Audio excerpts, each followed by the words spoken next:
Tout dépend de ce qu'on entend par street art. Comme personne ne comprend rien à ce terme, tout le monde a pu vouloir y mettre et y faire dire tout ce qu'on voulait. Je m'appelle Christian, j'ai 39 ans et je suis désormais artiste depuis quelques années. Je me suis fait reconnaître par ma pratique du pochoir. J'exerce le plus souvent dans la rue, sans autorisation, parce que je trouve que ça participe à la poésie de cet art. Et j'ai peint dans de nombreuses villes du monde.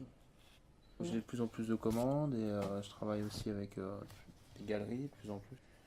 Mais j'ai jamais voulu devenir artiste. Tu sais, j'expose aujourd'hui au musée de la Poste.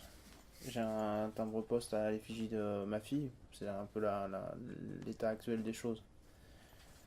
Le street art, tel que les gens ils l'entendent, ça n'existe pas, hein. Qu'est-ce que c'est? C'est l'art de la rue ou l'art dans la rue? Eh ben non, c'est déjà une grosse différence. Parce qu'en fait, c'est pas l'art dans la rue. L'art dans la rue, ça a toujours existé. Ça s'appelle l'architecture, ça s'appelle les fresques, ça s'appelle les mosaïques. Il y a toujours eu de l'art dans la rue, des sculptures. C'est l'art de la rue, selon moi. C'est l'art qui émane de la rue. Quand Brassailles prend des photos, il n'y a pas d'artiste derrière, avec des gens qui laissent des traces et les photos sont poétiques parce qu'il a perçu la poésie de la ville. Cette ville qui nous avale tous, on fait que passer, on écrit notre nom, on est déjà mort et tout le reste et toutes les traces du passé qui nous rendent mélancoliques. Ça, c'est le street art, c'est la mélancolie de la ville, c'est la poésie de la ville. Pas l'artiste qui intervient dans la rue qui fait le street art, c'est la perception du passant qui va capter la poésie de la ville. Et c'est très important. Tant que tu peins dans la rue et qu'il n'y a pas eu d'altération de ton travail, ce n'est qu'une peinture dans la rue.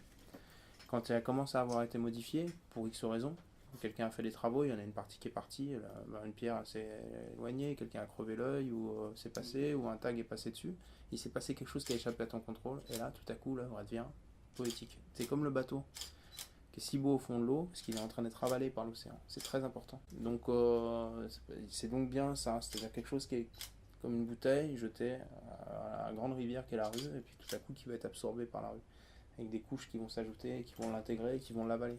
Comme la mer avale le bateau, la rue avale les œuvres, elle nous avale. Il y a beaucoup d'œuvres à Vitry, heureusement que le temps a passé et qu'elles commencent effectivement à vivre, enfin à vivre, à mourir.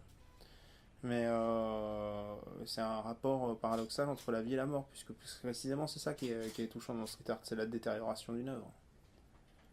C'est parce que tu passes et que tu sais bien qu'elle est fragile et qu'elle est exposée aux intempéries, qu'elle restera pas, qu'il faut la capter avant qu'elle disparaisse.